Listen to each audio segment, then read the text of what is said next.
I can still hear the clinking of glasses and forced laughter from that Thanksgiving dinner. The crystal chandelier in my parents' dining room cast shadows across faces that hadn't bothered to visit my cafe in over 3 years, despite it being just 4 blocks away from the family's law firm.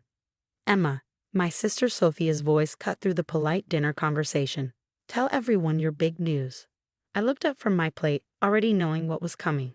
Sophia sat there in her designer suit, diamond engagement ring catching the light as she reached for her wine glass.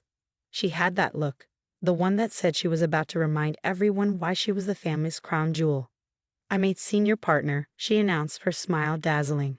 Youngest in the firm's history. The table erupted in excitement. Mom practically glowed with pride. Dad raised his glass in a toast. To Sophia Harrison, carrying on the Harrison and Associates legacy. I took a small sip of my wine, thinking about the stack of contracts waiting on my desk at home. But of course, nobody here knew about those. To them, I was just the family disappointment who played cafe owner instead of joining the prestigious family law firm. And what about you, Emma? Aunt Patricia turned to me with that familiar mix of pity and condescension. Still running that little coffee shop? The Wild Vine Cafe, I corrected her quietly. Yes, I am. Still serving coffee. Sophia laughed, sharing a knowing look with our cousin Diana. You know there's always a place for you at the firm if you want a real career. I stirred my mashed potatoes, remembering the meeting I'd had that morning with one of the city's biggest real estate developers. The contract I'd signed was worth more than Sophia's entire year's salary. But they didn't need to know that. Not yet. The cafe does well enough, I said mildly. Well enough to pay rent, I hope. Mom chimed in, concern etched on her face. That downtown location must be expensive. I almost smiled. If they only knew I owned the entire building, and the one next to it, and most of that block. I manage, I replied. Sophia launched into a story about her latest big case, some corporate merger worth millions. Our parents hung on every word, just like they had since we were kids. Sophia, the straightest student who followed the perfect path. Elite law school, prestigious clerkship, then straight into the family firm. And me? I was the rebel who chose culinary school over law school, who used my trust fund to buy a rundown cafe instead of a luxury condo. I just wrapped up the Anderson acquisition, Sophia was saying. You should have seen their legal team scrambling when I found the loophole in their contract. Mr. Chen was so impressed, he's bringing all of his business to our firm now. I kept my face carefully neutral at the mention of James Chen. If Sophia only knew who really controlled most of his real estate holdings. I just don't understand, Mom said later, cornering me in the kitchen as I helped with dishes. You're smart, Emma. You could have had everything Sophia has. Why waste your life serving coffee? I dried a crystal wine glass, thinking about my morning schedule for tomorrow. Not everyone wants to be a lawyer, Mom. But you're capable of so much more. She lowered her voice. Look at your sister, designer clothes, luxury car, that gorgeous penthouse apartment. Don't you want that kind of success? I thought about my own penthouse, the one I bought last month under one of my holding companies, the one with a better view than Sophia's. I'm happy with my choices, I said simply. Mom shook her head. I just worry about your future. The cafe business is so unstable. What happens when you want to start a family? How will you provide? I bit back a laugh, thinking about my diverse investment portfolio and the string of properties I'd quietly acquired over the past 5 years. The cafe had just been the beginning, my front door into the world of downtown real estate. Later that night, as everyone gathered their coats to leave, Sophia cornered me by the door. Hey, I meant what I said about the firm, she said, her voice carrying that elder sister authority she perfected since childhood. Dad would create a position for you in a heartbeat. You could start in corporate law, maybe work your way up. Thanks, I cut her off, but I'm good where I am. She frowned, perfectly plucked eyebrows drawing together. Emma, be serious. You can't serve lads forever. Don't you want to make something of yourself?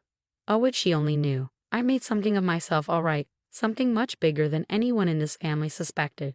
Tomorrow morning would prove that. I should go, I said, checking my watch. Early morning at the cafe. Right, Sophia smirked. Those coffee beans won't grind themselves. I drove home to my real office, hidden in plain sight above the cafe. While my family thought I spent my days steaming milk and making change, I built an empire of my own. The cafe was just the public face, the piece of me they could see and mock. Behind it lay a web of real estate holdings, strategic investments, and carefully crafted contracts that would soon reshape downtown.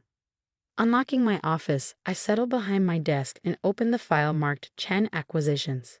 Tomorrow morning, James Chen would walk into my cafe, not as Sophia's client, but as my business partner.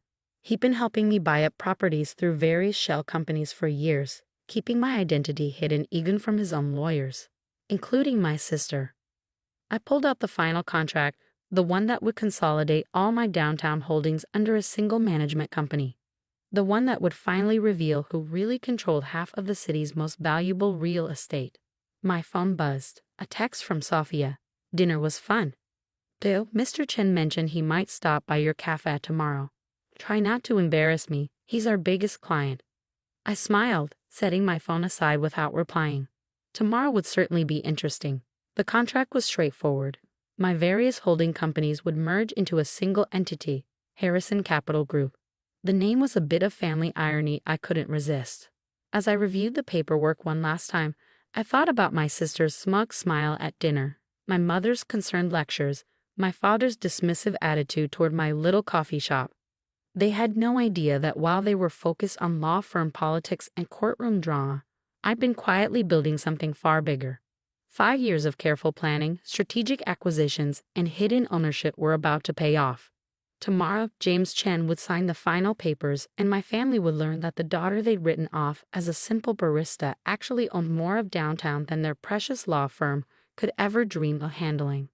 The morning after Thanksgiving, I arrived at the Wild Vine Cafe earlier than usual. My manager, Kate, was already there, setting up for what she thought would be a normal day. "The special meeting room is ready," she said, handing me a coffee. Though I still don't understand why Mr. Chen wants to meet in a cafe instead of his office. I smiled, taking a sip. Sometimes the best deals happen in unexpected places. At precisely 9 a.m., James Chen walked through the door. Despite being one of the city's most powerful real estate developers, he dressed simply in a black sweater and slacks. That was one thing I'd always appreciated about him. No pretense, just business. "Good morning, Ms. Harrison," he said warmly. Then, loudly enough for others to hear, "Could I get a vanilla latte?" I played along, heading behind the counter to make his drink personally. We perfected this routine over the years, me the humble cafe owner, him the casual customer. Nobody ever suspected we were orchestrating million-dollar deals over coffee. As I steamed the milk, the cafe's door chimed again. I looked up to see Sophia striding in, legal briefcase in hand. "Mr. Chen," she called out, clearly surprised to actually find him here. "I didn't expect to see you so early." James accepted his latte from me with a nod. "Ah, Ms. Harrison, your sister makes the best vanilla latte in the city. Would you care to join our meeting?" Sophia blinked, glancing between us. "Meeting?" "Yes, regarding the downtown development project." He gestured to the private room at the back of the cafe. "Shall we?" I could see Sophia's mind racing, probably wondering why her biggest client was having a meeting in her sister's little coffee shop. Still, she followed us into the room, her heels clicking against the hardwood floors. The room looked deceptively simple: comfortable chairs, a solid wooden table, warm lighting. Only the small camera in a corner, ready to record the signing, hinted at something more significant. "I'll need another witness," James said, pulling out a thick contract. "Perhaps your sister could join us." Sophia's perfect composure slipped slightly. "Emma?" "Oh no, she runs the cafe. She doesn't need to be involved in legal matters." James raised an eyebrow. "On the contrary, she's quite essential to this meeting." I sat down at the head of the table, enjoying the growing confusion on my sister's face. "Actually, Sophia, you're the one who doesn't need to be here. But since you are, you might as well witness something interesting." The door opened again, and my father walked in, followed by 2 other partners from Harrison and Associates. They must have been meeting nearby and seen Sophia enter. "What's going on here?" Dad demanded. "Sophia, why are you meeting with Mr. Chen in a cafe?" Before she could answer, James spoke up. "Actually, I invited everyone here. It seemed fitting to sign these papers where it all began." "Where what began?"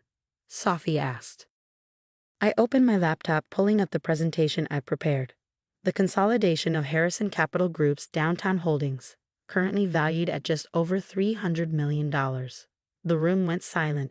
Dad's face paled as he looked at the screen, which showed a map of downtown with highlighted properties, blocks and blocks of prime real estate. Harrison Capital Group, he whispered. My company, I said calmly. Though you might know some of its subsidiaries, Wildvine Properties, Azure Development, Crown Point Investments. Sophia practically fell into her chair. Those are all the properties we've been handling contracts for. The ones owned by Mr. Chen's investment groups. Not exactly, James corrected her. Those properties belong to your sister. I've merely been helping her acquire them quietly over the years. That's impossible, Dad sputtered. Emma runs a cafe. She couldn't possibly. I pulled out my own copy of the contract. The cafe was just the beginning. When I bought this building 6 years ago, I saw an opportunity. Downtown was undervalued, fragmented. Nobody realized how much potential was being wasted. While you were all busy mocking my little coffee shop, I continued. I was meeting investors, analyzing property values, and slowly piecing together the largest private real estate portfolio in the city. Sophie grabbed the contract, her legal training kicking in as she scanned the documents. Her face went from skeptical to shocked to something close to awe. This is worth hundreds of millions, she whispered. You own half of downtown. More than half, actually, James added. Your sister has quite a talent for seeing value where others don't. Rather like buying a rundown cafe and turning it into the cornerstone of an empire. Dad sank into a chair, his face ashen. Why didn't you tell us? Would you have believed me? I asked quietly. You were also convinced I was wasting my potential. It was easier to let you think that while I built something on my own terms. But you serve coffee, Sophia stammered. You wear an apron. You? I wear many things, I cut her off. Sometimes an apron, sometimes a business suit. The difference is, I never needed everyone to see the suit to know my own worth. James pulled out his pen. Shall we make it official? I signed first, my signature bold and clear. James followed, then dated his signature with a flourish. Just like that, Harrison Capital Group became the largest consolidated private real estate holder in the city.